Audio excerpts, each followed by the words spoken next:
Alright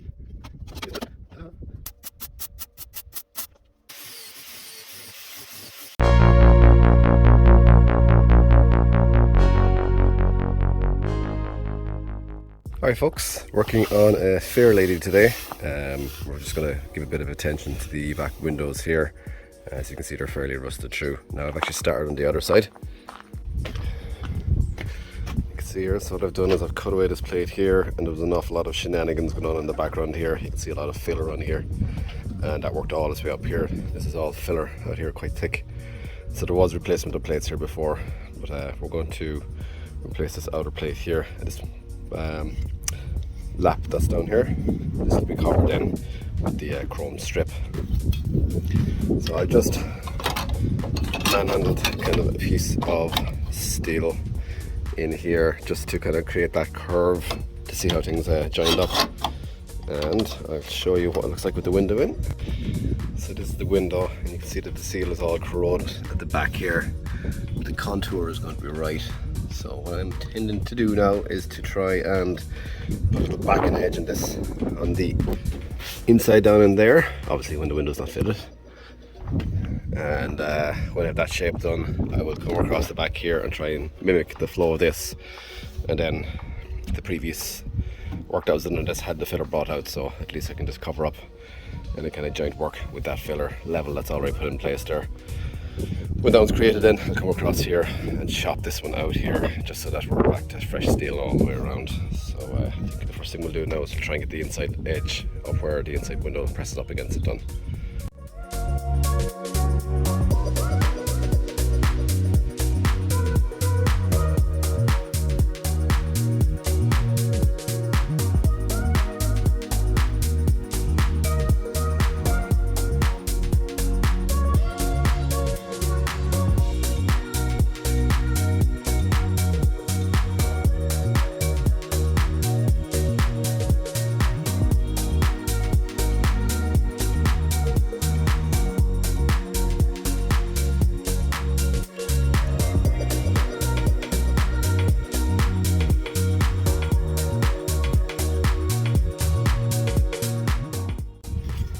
Apologies if there's any wind sound. I'm just doing this outside, as you can see. I've basically tacked those two parts together now. I kind of made sure that I kept the angle out that way as you go along. You want to kind of get it roughly lined up to see how it matched in together. So, see, it looks fairly good. Next thing I want to do is just get the window back in there again to see if the window's okay with that fitment.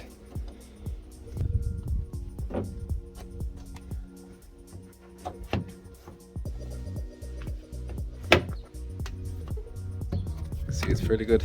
The rubber gasket in here, as I said, is corroded, so I think when that's replaced or filled in with the sealant, it would look a lot better. I think it's important that I keep this out in contact with that point to use that as a guideline for its placement, and then I can replace this then after, once that's fixed in. So I just clamp the back edge in here nice and tight. I'm now going to go around and scribe a line on the outside here, and that'll allow me to kind of see how far this needs to come out. So that's next.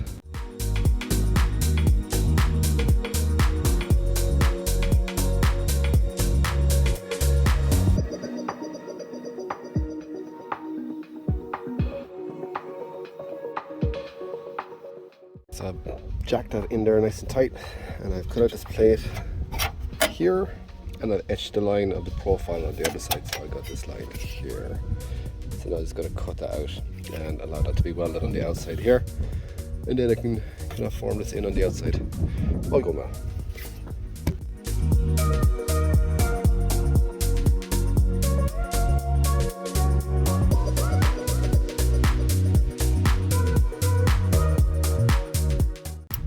So what I'm going to do here is I'm actually going to bring that edge back in a little bit further all the way along, and then when I weld this to it, it's going to be kind of in a bit, and that's going to keep me safe here. That's not going to be protruding over the edge. So I'm going to pop it in a bit, and then we're going to weld up along the back of this. We'll probably put a big weld on it, then that way I can kind of curve off this outside edge here just to give it a little bit of extra kind of shape. But we'll start by welding this in here now anyway.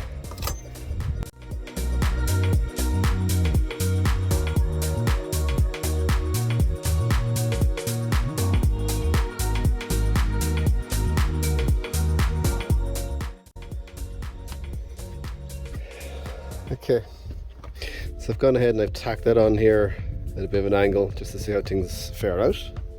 I'll have to fit it on now and see how it actually fits. It's a little bit too excessive, but hopefully it'll bend in.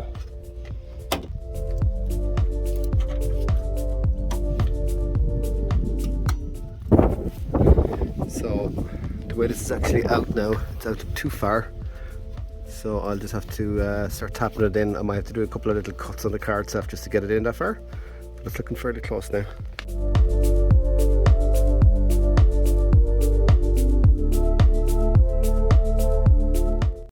Alright, just to get a good close up, we have maintained that little curve here, and likewise with up here. And then we have kicked out here on this plate all the way around. What we're going to do is we're going to weld on the inside of this joint here so that we're not so that allows us to just kind of grind it back into a bit of a curve, gives a bit more clearance. And we'll probably weld on the inside of this here as well, so slowly, obviously, we don't have to warm it up. To my advantage, whoever was here in the past has put on a lot of filler, so if you can look down along the edge of the car here, you'll see that my steel work is actually inside that formwork that the previous guy working on this has done. So it's going to make life a bit easier. So I'll weld this up, then we'll do a quick check to see if the mirror or the window fits in, and if that's good, then we'll cut this piece out and we'll do a section up here as well.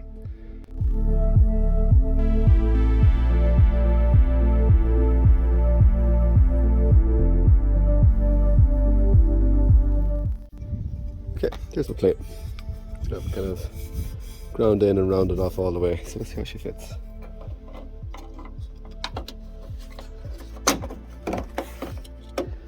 Snug is the word for it.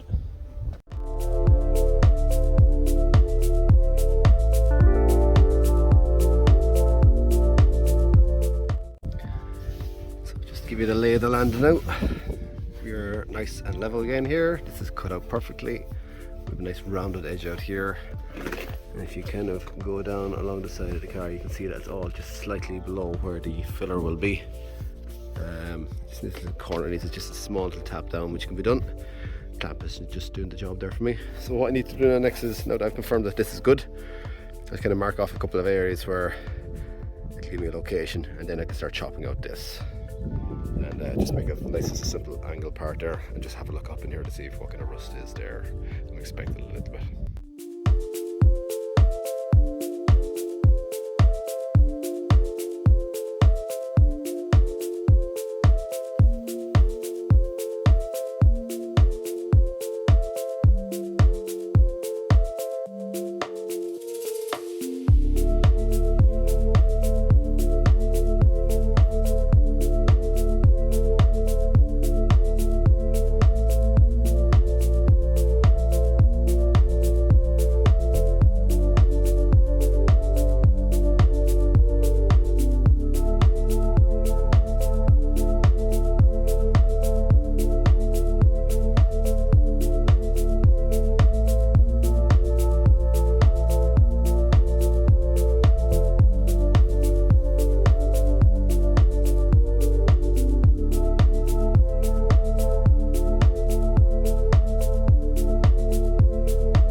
Bent this up at 90 degrees now. It needs to be kind of pressed up in there, and you can see that the line of it is fairly close to being in line with the car.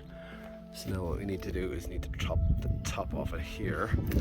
That will be the full contour, and then I can treat it for rust inhibitor, weld through primer, and get her welded on. Okay, so we've got this welded in, all looks good. Now what we haven't determined is where this gutter rail ends. We just basically ran it down as far as we could to what we thought was good, but we decided to take a little measurement. So I looked at the other side, which is here. So I'm just going to take a little vernier measurement off that to, let's say, this little edge here, and mirror down to the other side. And then we know our gutter rail is the correct length. Probably got to be about 5 or 10 mil taken off it.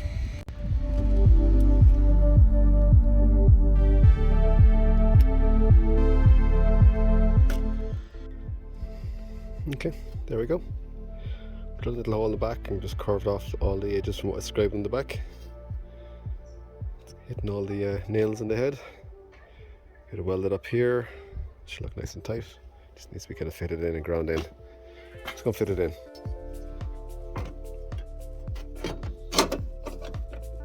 Let's just give this a little nip here.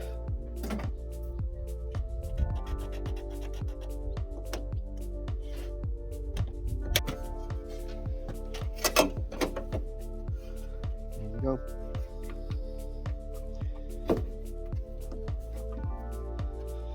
Like a glove.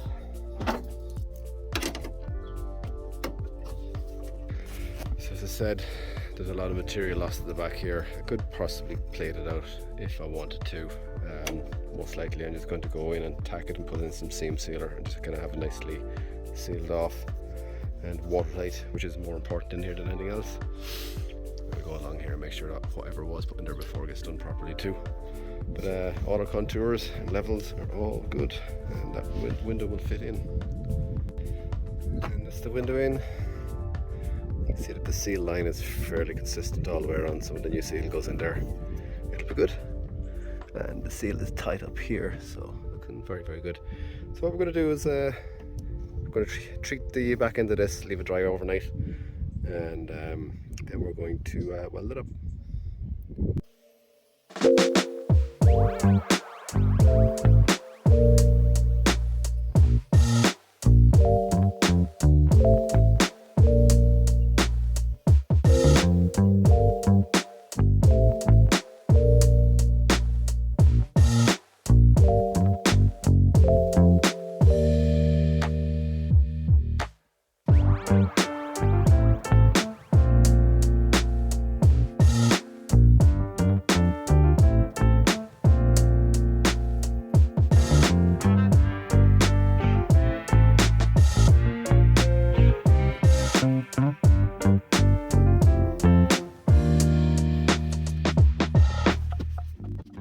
The weather turned against me a little bit today, so I had to make this little makeshift cover so I could just carry on working.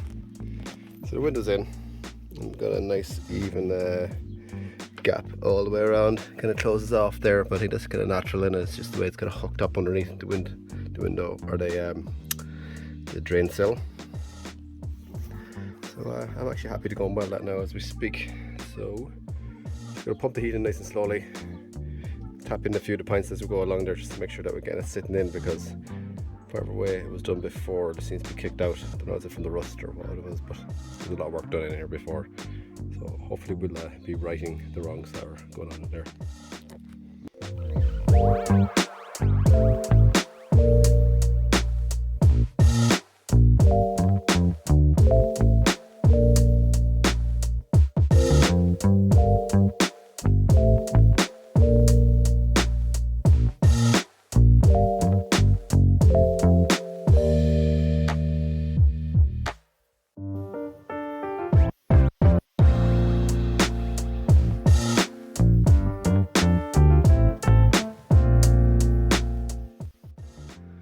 There we go, folks. The two panels misbehaved a little bit as I was welding. The panels seemed to have been bent left and right. It was like it was actually just kind of twisted off whatever work was done on it before. So we decided to keep that this one stayed straight. Try to match this one in such a way that it was below the level of the filler here. So when we fill this out again, it'll stay true to the outside, the kind of original cover here. I didn't go up too far welding up here because it's like there's a solder joint here where the two panels meet. But we'll just see what it's like with the window in it now.